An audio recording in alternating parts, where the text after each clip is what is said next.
Waalaikumsalam warahmatullahi wabarakatuh. Selamat pagi, yang terhormat Pak Puji selaku dosen pengampu mata kuliah teori akuntansi. Nah, di sini kami dari kelompok 7 akan menjelaskan dan mendiskusikan tentang elemen dan struktur teori akuntansi. Nah, selanjutnya, untuk anggota kelompok 7, yang pertama ada saya sendiri, Muhammad Al Yusuf dengan NIM 121. Kemudian ada Adil Rendra dengan NIM 308, Ahmad Fawaid dengan NIM 361, Hilary Bumbungan dengan NIM 201, dan Naila Gita Sakira dengan NIM 420. Next. Yang pertama, kita akan bahas tentang teori. Teori adalah unsur-unsur yang terkandung dalam teori adalah konsep, dalil, dan hipotesis yang saling berhubungan dalam suatu struktur sistematis yang memungkinkan diberikannya penjelasan dan prediksi.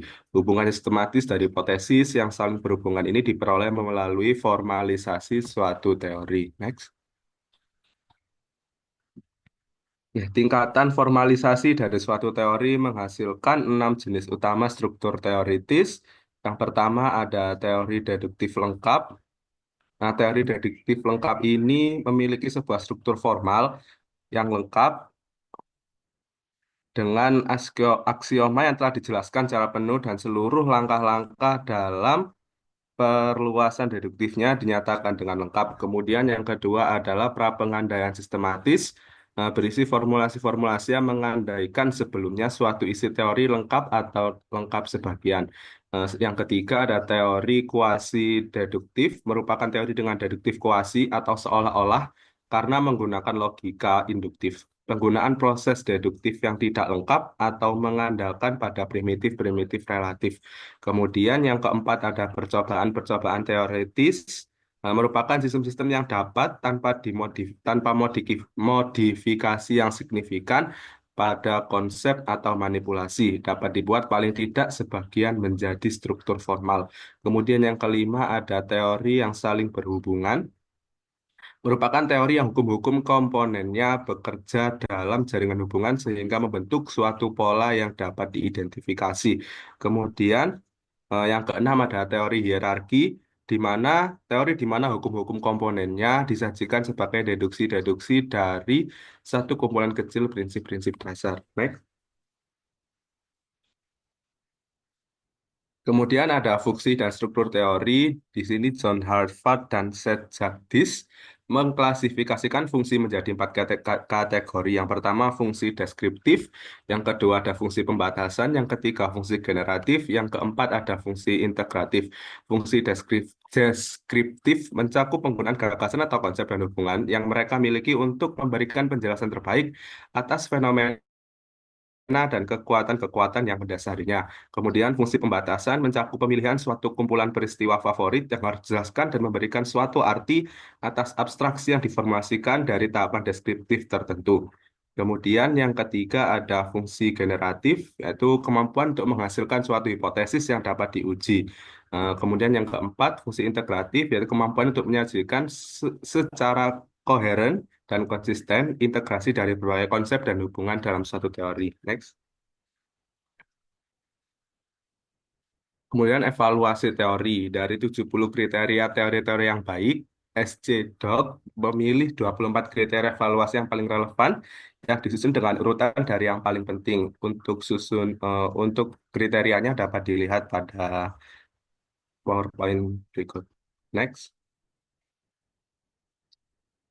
Kemudian ada teori umum versus teori menengah. Teori menengah didefinisikan Robert Merton sebagai teori yang berada di antara hipotesis-hipotesis minor, namun sangat banyak dikembangkan selama riset dari hari ke hari. Nah, teori akuntansi menengah diakibatkan oleh adanya perbedaan yang terjadi dalam cara peneliti mengartikan baik pengguna dari data akuntansi maupun lingkungan di mana para pengguna dan pembuat data akuntansi seharusnya bertingkah laku. Next. Baik, menuju materi kedua, yaitu yang pertama terkait mengenal konsep. Konsep sendiri dalam akuntansi merupakan sebuah gagasan dasar yang menjadi pedoman dalam pengukuran, pengakuan, serta pelaporan informasi keuangan. Konsep ini sendiri membantu dalam membangun standar akuntansi yang konsisten dan dapat diterima secara luas.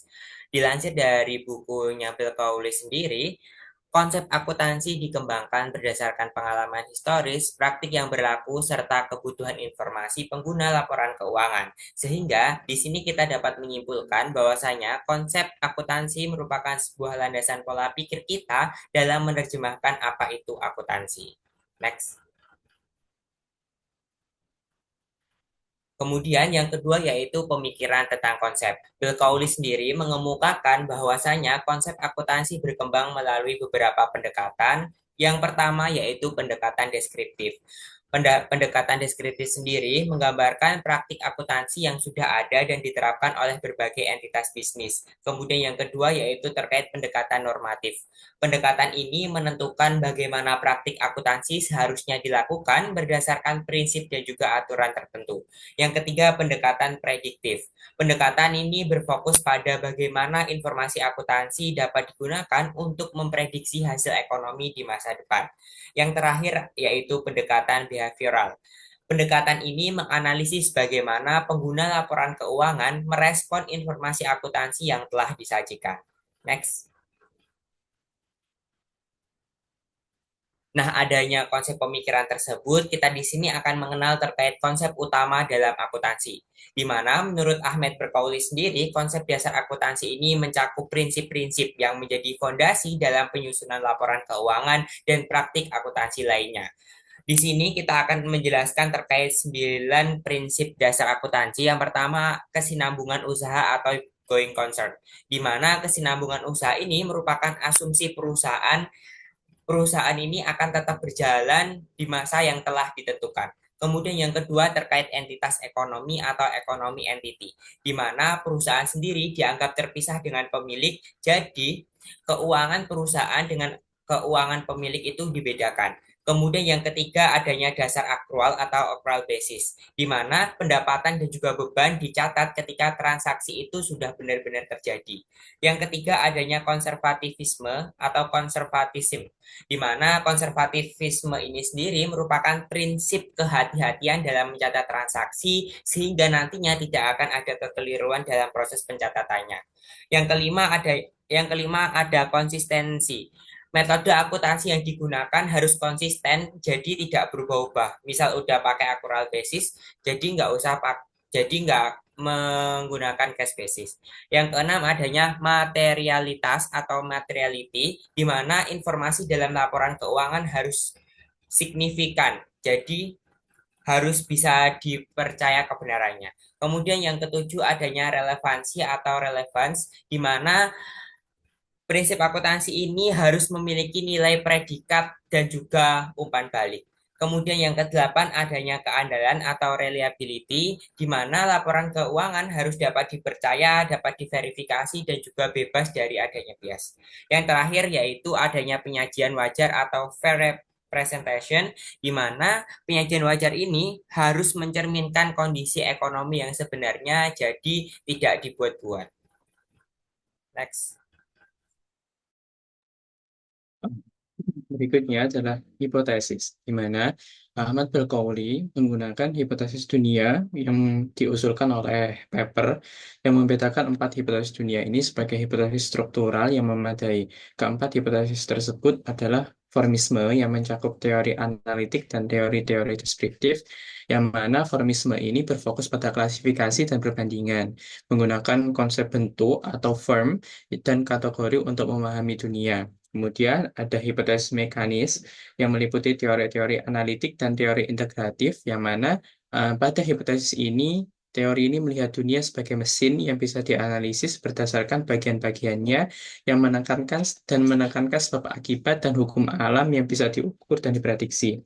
Hipotesis yang ketiga yaitu kontekstualisme yang mencakup teori sintetik dan teori-teori dispersif, yang mana pada konsep hipotesis ini memahami dunia berdasarkan konteks dan perubahan dan menekankan pengalaman subjektif dan bagaimana sesuatu bermakna dalam suatu situasi tertentu.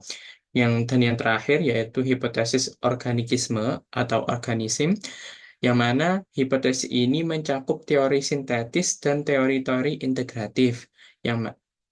Dari hipotesis ini, kita dapat melihat dunia sebagai sistem yang berkembang secara holistik dan saling terkait, serta mengutamakan hubungan antara bagian-bagian yang membentuk keseluruhan yang lebih besar. Slide berikutnya.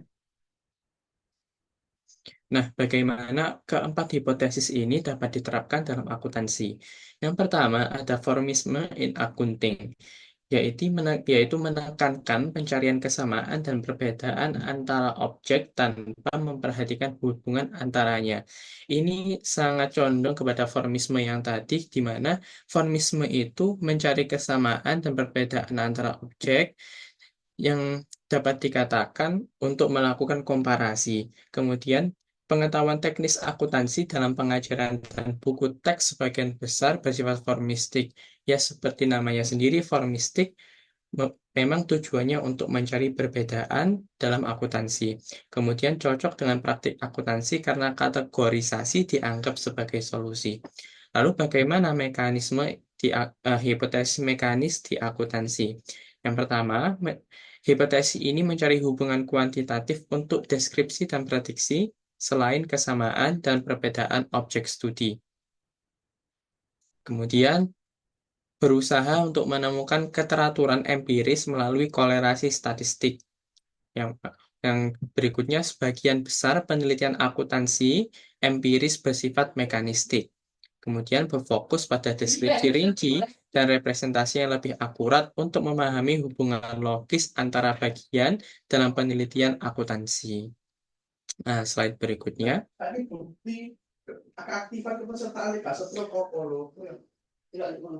Berikutnya adalah ada hipotesis kontekstualisme in accounting, yang mana hipotesis ini berfokus pada interpretasi fakta dalam konteks tertentu untuk membentuk pola atau gestalt, yang mana fakta-fakta independen diambil dari alam semesta dan fakta dalam konteks tertentu akan menciptakan sebuah pola. Kemudian pengetahuan akuntansi dikembangkan untuk konteks spesifik mencerminkan pendekatan kontekstual. Terus lebih bermanfaat daripada formisme karena dapat mengidentifikasi apa yang berguna atau tidak dalam praktik akuntansi. Jadi pada hipotesis kontekstualisme ini, kita tidak hanya sekedar mencari perbedaan atau diferensiasinya, tapi juga kita dapat mengetahui mana yang berguna, mana yang tidak berguna. Kemudian penelitian akuntansi kontekstual hanya menganalisis fakta yang dapat diverifikasi langsung dalam situasi tertentu seperti dalam industri tertentu.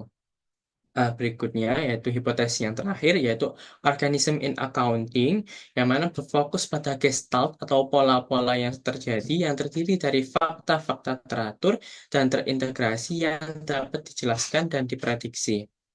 Kemudian seperti hipotesis mekanisme, mencari keteraturan empiris melalui analisis statistik. Berikutnya mengatasi keterbatasan mekanisme dengan mengintegrasikan penelitian dalam konteks spesifik. Dan yang terakhir dianggap sebagai faktor penting dalam penelitian akuntansi di masa depan. Slide berikutnya. Baik, pembahasan selanjutnya yaitu mengenai konteks penemuan. Suatu proses yang lebih penting sebelum terjadinya justifikasi adalah proses penemuan. Secara umum ada 4 prosedur yang digunakan untuk menghasilkan atau menemukan generalisasi. Yang pertama, mimpi. Mimpi adalah salah satu prosedur penemuan yang memiliki peranan penting dalam penemuan ilmiah. Cara ini menguraikan prosedur penemuan yang dirasakan secara langsung oleh peneliti. Yang kedua, pendekatan deduktif. Pendekatan deduktif ini adalah prosedur penemuan lainnya yang dimulai dengan dalil-dalil dasar dan dilanjutkan untuk menghasilkan kesimpulan logis atas subjek yang dipermasalahkan. Langkah-langkah yang digunakan untuk menghasilkan suatu pendekatan deduktif adalah: satu, menyatakan tujuan dari laporan-laporan keuangan; dua, memilih dalil-dalil akuntansi; tiga, menghasilkan prinsip-prinsip akuntansi; dan yang terakhir, mengembangkan teknik-teknik akuntansi.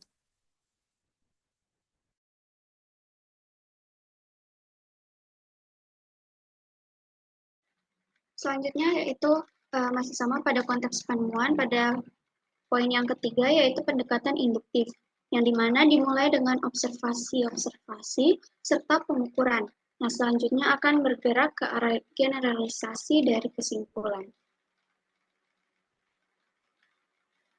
Kemudian yang keempat, tahapan dari pendekatan induktif, yaitu yang pertama, mencatat seluruh observasi yang dilakukan, yang kedua, menganalisis dan mengklasifikasikan observasi-observasi ini untuk mendeteksi adanya hubungan yang terus berulang, kemudian secara induktif menghasilkan generalisasi dan prinsip-prinsip akuntansi dari observasi-observasi yang menggambarkan hubungan yang terus berulang, kemudian menguji generalisasi tersebut.